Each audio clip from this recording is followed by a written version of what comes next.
Ako si Mai Salazar, hatid sa inyo ang mga pinakamainit na balita sa bansa dito sa News Force. Sa ulo ng mga balita, DOH nagbabala ukol sa masamang epekto ng e-cigarettes at vape products. Dagdag singil sa NLEX toll, aarangkada sa susunod na linggo. MMDA nagbabala hinggil sa Peking Traffic Violation QR Code Payment. PBBM nilagdaan na ang Eddie Garcia Law. Kongreso nanindigang poprotektahan ang mga mangingisda sa banta ng China. Pride Philippines Festival 2024 gaganapin ngayong Hunyo. Patas at pantay na balita, komprehensibong ulat para sa pulso ng masa. Ito ang News Force. Para sa unang balita ngayong linggo, pinaalalahanan ng Department of Health o DOH ang publiko na maging maingat sa mga panganib na dala ng mga produkto ng vape, kabilang na ang mga electronic cigarette, matapos ang kamakailang ulat ng medikal na kaso na nagbibigay diin sa malalang panganib sa kalusugan na nauugnay sa vaping. Tinalakay sa kaso na dokumentado ni Dr. Margarita Isabel Fernandez na inilathala sa Respirology Case Reports Journal ang kalagayan ng isang 22 taong gulang na lalaking Pilipino na walang anumang issue sa kalusugan, ngunit inatake ito sa puso, kasunod ng matinding pinsala sa baga na posibleng dahilan ng kanyang araw-araw na paggamit ng vape. Base sa kaso, ang pasyente ay nagkaroon ng malubhang kondisyon sa baga na kilala bilang e-cigarette o Vaping Use Associated Lung Injury o EVALI. Kaugnay nito ay hinimok ni DOH Secretary Teodoro Herbosa ang mga kabataan na huwag maniwala sa mga maling patalastas na nagsasabing ang vaping ay isang mas ligtas na alternatibo sa paninigarilyo.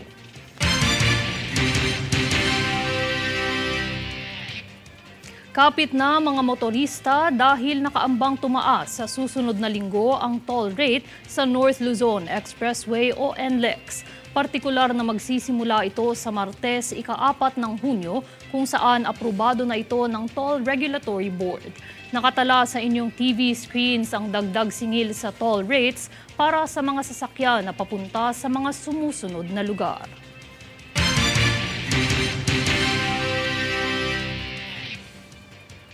Para mapaghandaan ng maayos na pamamahayag ng SONA ni Pangulong Ferdinand Marcos Jr. sa darating na ika-22 araw ng Hulyo, nakipag-ugnay ito sa media. Ayon sa House Press and Public Affairs Bureau ng Kongreso, ang pakikipag-ugnayang ito sa media ay bahagi ng kanilang layuning magkaroon ng matagumpay na pagbabahagi ng impormasyon sa pamamagitan ng pagpapahayag. Bilang bahagi ng paghahanda, puspusan na rin ang pagsasaayos ng Kongreso sa mga lugar na magiging tampok sa darating na SONA.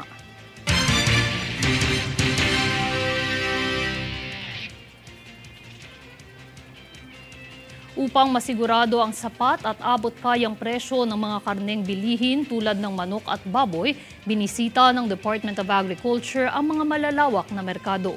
Narito si Jade Buhoy upang iulat ang presyo ng karne. Bumisita ang Department of Agriculture o DA sa mga malawakang merkado ng bansa upang siyasatin ang presyo ng mga supply ng karneng baboy at manok kamakailan sa Kalakang, Maynila. Ayon sa ahensya, importanteng alamin ang bawat presyo sa mga lokal na pamilihan kung ito'y abot kaya at sapat ba para sa publiko. Ang mga malawakang merkado ay nagbebenta ng 160 piso kada kilo ng manok, habang ang liempong baboy ay nasa 345 piso kada kilo at 200 piso naman sa kilo ng pork kasim. Samantala, ayon naman sa bantay presyo report ng DA, ang sapat na presyo para sa isang buong manok ay nasa 189 na piso, habang ang liempo ay nasa 370 kada kilo at ang kasim naman ay nasa 338 piso at 26 sentimo kada kilo. Bunsod nito, nagpaalala ang ahensya na panatilihin pa rin ang food safety requirements ng mga karne sa kabila ng abot kayang presyo nito sa merkado. Jade Buhoy, nag-uulat para sa One Media Network. Hinihimok ng Department of Migrant Workers o DMW ang International Bargaining Forum na ideklara ang mga lugar na itinuturing na warlike zones. Ito ay upang mailihis ang paglalayag ng mga barko sa mga lugar na tinutumbok umano ng mga pirata. Partikular na rito ang paglalakbay palayo sa Red Sea at Gulf of Aden. Isinaad naman ni DMW Secretary Hans Leo Kakdak na maaaring magamit ng mga Pinoy na marino ang kanilang karapatan na hindi maglayag sa ilalim ng pagpirma sa Right to Refuse Sailing na maaaring ma-download at isumite sa email.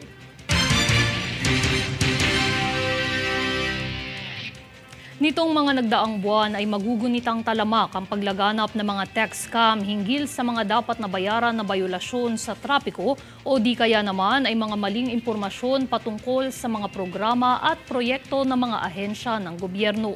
Nitong kamakailan lang, mayroon na namang isang klase ng scam text ang lumalaganap kung saan ito ay naglalaman ng isang QR code na nagsasabing mapapabilis ang pagbabayad ng traffic violation sa pamamagitan ng pag-scan ng link.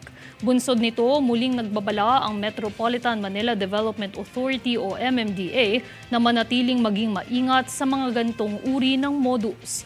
Maaaring tumawag sa MMDA Redemption Center sa numerong nasa inyong screen para kumpirmahin ang detalye ng iyong bayulasyon. Sa ibang sakuna, dahil sa ilang araw na pagbuhos ng ulan nitong mga nagdaang araw, patuloy rin ang Metropolitan Manila Development Authority o MMDA sa pagsasagawa ng flood mitigation sa ilang mga lansangan sa Metro Manila. Ito ay upang makadaloy ng maayos ang tubig ulan sa mga kanal na mga lansangan. Ang pagrespondeng ito ay pinangunahan ng MMDA Flood Control and Sewerage Management Office kung saan matyagang inalis ng mga tauhan ang mga nakabarang basura sa mga drainage system sa Kamaynilaan. Samantala, patuloy naman ang panawagan ng ahensya na maging responsable at disiplinado sa pagtatapon ng basura.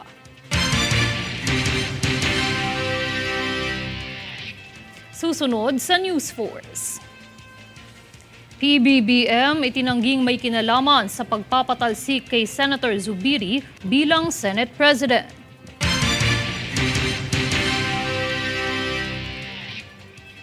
Senator Cheese Escudero pabor sa Only Probe para sa investigasyon ng Senado kay Bamban Tarlac Mayor Guo.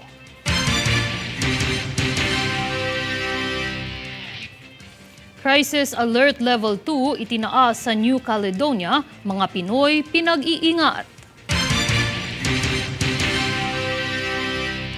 Manatiling nakatutok para sa higit pang mga balita sa pagbabalik ng News Force.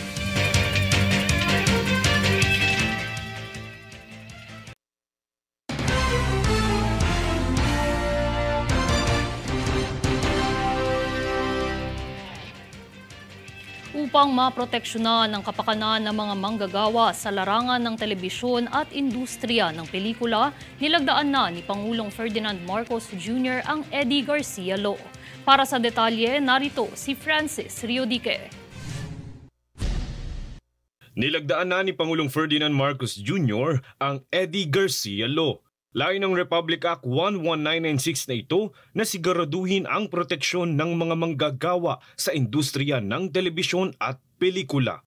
Ayon sa Presidential Communications Office o PCO, nag-ugat ang pangalan ng batas na ito sa pagkamatay ni Filipino movie icon Eddie Garcia. Umusbong ang batas na ito dahil sa aksidenteng nangyari sa aktor habang nagte-taping ng isang palabas para sa telebisyon.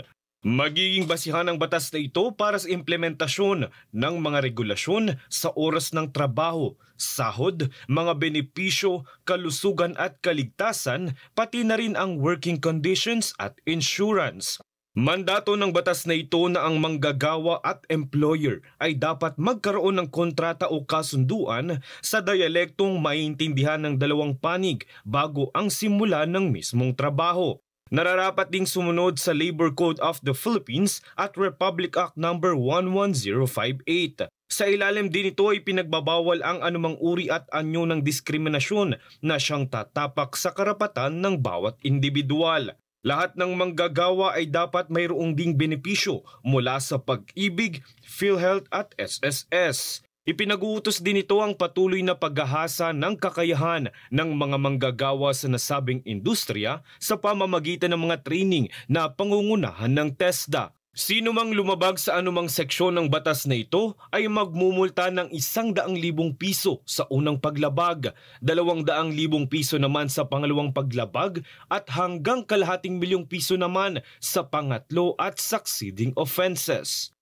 Francis Riudique, nag-uulat para sa One Media Network. Sa ibang balita, bagamat inamin ni Pangulong Ferdinand Marcos Jr. na alam niyang papalitan si Senator Juan Miguel Zubiri bilang Senate President, itinanggi ng Pangulo na may kinalaman siya rito. Ayon kay Pangulong Marcos, hindi niya alam ang binanggit ni Zubiri na utos sa kanya na hindi niya nagawa. Hindi rin umano siya nakipag-usap sa kahit anong partido dahil wala siya sa Pilipinas nang nangyari ang pagpapatalsik kay Zubiri.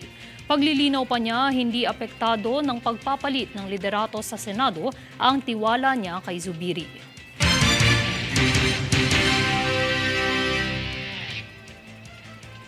Nagpulong ang Kongreso kamakailan para sa pangakong protektahan ang mga mangingisda ng Zambales matapos ang panghaharas ng China rito ukol sa issue ng West Philippine Sea. Pakinggan natin ang buong ulat mula kay Jade Buhoy.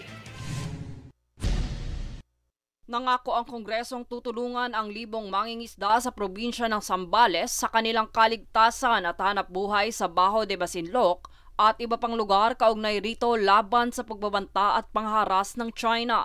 Ayon kay House Speaker Martin Romualdez, ang pangingisdang naganap ay nananatili pa ring nasa loob ng Exclusive Economic Zone ng bansa, kung kaya't nararapat lang na malaya silang makapaghanap buhay rito. Sa naturang pagdinig, inihayag ng mga mangingisda na sila'y inatake ng Chinese Coast Guard gamit ang water cannon kung kaya't nahirapan silang mangisda sa Bajo de Masinloc o kilalang Scarborough Shoal na nais sakupin ng bansang China noong 2012. Bahagi rito, pinagbabantaan din silang ikukulong ng China sa pagsisimula ng 15 araw ng Hunyo. Pahayag naman ni Zambales Representative J. Kong Hoon, aabisuhan nila ang Bureau of Fisheries and Aquatic Resources o BFAR na magdagdag pa ng kinakailangang tulong sa bawat mangingisda. Jade Buhoy, nag-uulat para sa One Media Network.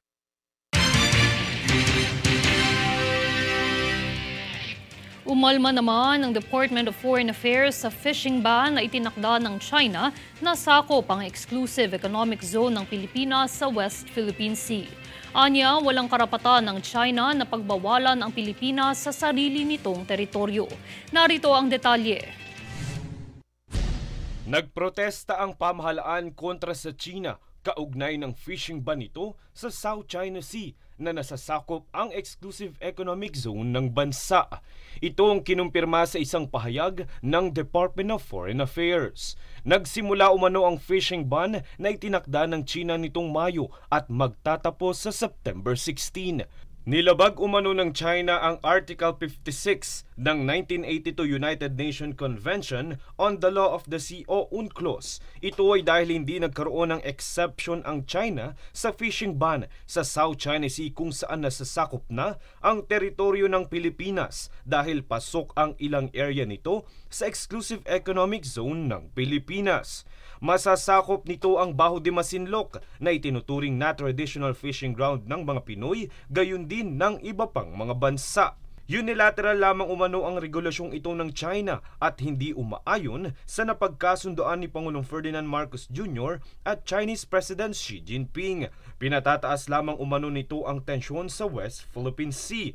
Kung ipagpapatuloy umano nito ang fishing ban, ayon sa Bureau of Fisheries and Aquatic Resources o BFAR, maaari itong maging isang kaso na muling isasampa laban sa China. Dagdag pa ng BFAR, nararapat lamang na ipagpatuloy ng mga Pilipinong mangingisda na pumalaot sa West Philippine Sea dahil sakop naman ito ng Pilipinas. Francis Riudique, nag-uulat para sa One Media Network.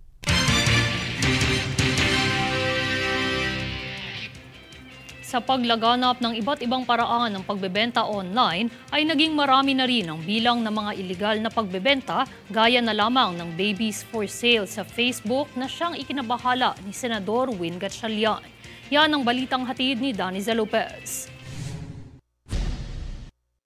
Matapos ibahagi ni Department of Social Welfare and Development National Authority on Childcare o DSWD, NACC Executive Director at DSWD Undersecretary Janela Estrada ang pagdami ng mga Facebook account na nagbebenta ng sanggol ay nabahala ang senador na si Win Gatchalian ukol dito. Kung kaya't nanawagan si Gatchalian sa Interagency Council Against Trafficking o IACAT na solusyonan ang kasalukuyang nagaganap na iligal na pagbebenta sa mga platapormang online.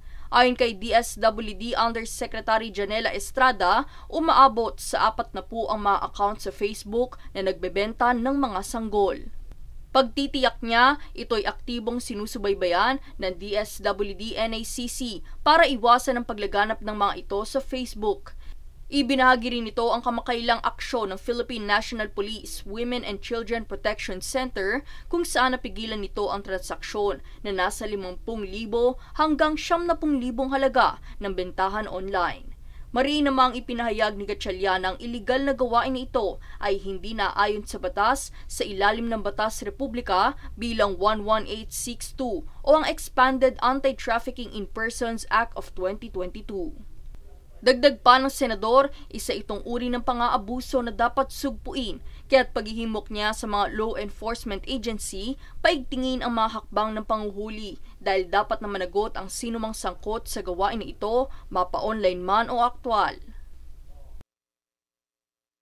Daniza Lopez nag-uulat para sa One Media Network. Isa pang maugong na balita, sa patuloy na investigasyon kay Bamban Mayor Alice Guo, sinabi ni Senate President Cheese Escudero na hindi nito pipigilan ng Only Probe para sa investigasyon ng isyung ito. Para sa detalye, narito si Francis Riodique. Pabor si Senate President Cheese Escudero na magsagawa si Senator Risa Hontiveros ng Only Probe para sa pagdinig kay Bamban Tarlac Mayor Alice Guo. Ibig sabihin maaring magsagawa ng patuloy na pagdinig sa Senado hanggang hindi umano lumalabas ang katotohanan sa isyung kinasasangkutan ni Guo. Ito ay kaugnay ng mga umano'y koneksyon ni Alice Guo sa mga iligal na operasyon ng Pogo at sa ilan pang mga kriminalidad. Kabilang din sa iniimbestigahan ng Senado ang umano'y posibleng pagiging espiya ni Guo na kanya namang itinanggi. Dagdag pa ni Escudero, may inihain na rin umanong resolusyon si Hontiveros ukol sa hangganan ng hearing sa isyu ni Guo. Itinanggi din ni Escudero ang mga pahayag na nagiging anti-China ang narrative sa nasabing investigasyon. Samantala, matatanda ang inanunsyo na ni Hontiveros na magkakaroon ng executive session o pribadong pagdinig kasama ang mga intelligence officials upang mapalalim ang investigasyon sa issue. Francis Riodique, nag-uulat para sa One Media Network.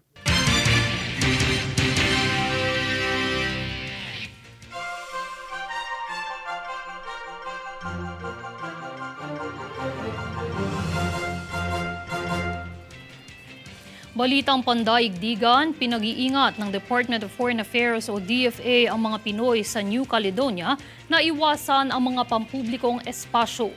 Ito ay matapos itaas ang Alert Level 2 o Restriction Phase sa gitna ng mga kaguluhan sa teritoryo ng France. Sa tala ng DFA, nasa humigit kumulang 200 Pilipino ang naninirahan sa New Caledonia. Kaugnay nito, nauna nang idineklara ng France ang state of emergency sa overseas Pacific territory nito matapos ang nakamamatay na mga protesta na nauugnay sa plano umano ng Paris na reformahin ang karapatan sa pagboto.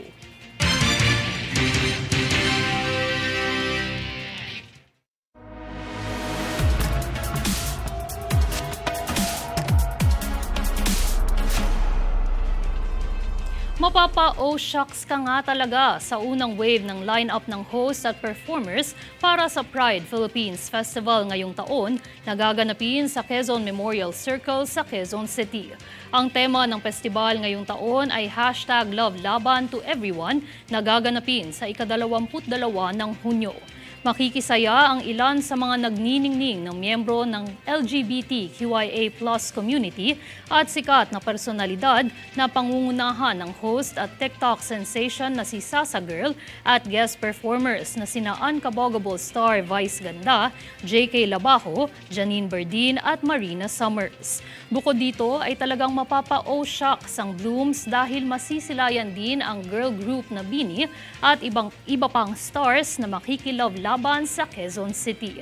Para sa iba pang detalye ng kaganapan, tumutok lamang sa mga susunod pang anunsyo ng lungsod sa kanilang Facebook page.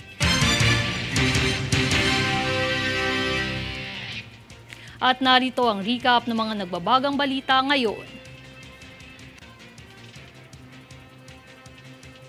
At yan ang pinakamainit na mga balita ngayong araw.